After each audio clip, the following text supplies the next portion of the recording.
In Uganda, we don't wear Rolex, we eat them. Yini dinga gojamba.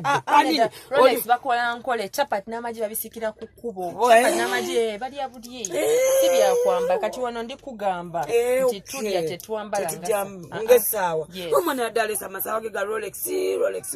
Ati wali eno musajja oba nansa no manyibo. Wali omusajja yasika chapati. Asika Rolex mu kisibo.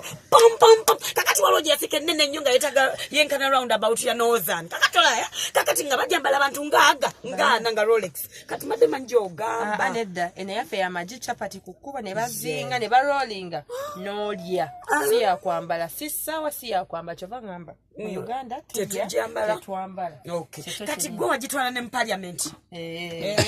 Basi kula meka. Ebyo sibyaffe. Kati mukwano gwange nakuze mwezi nga 19 omwezi guno see next week.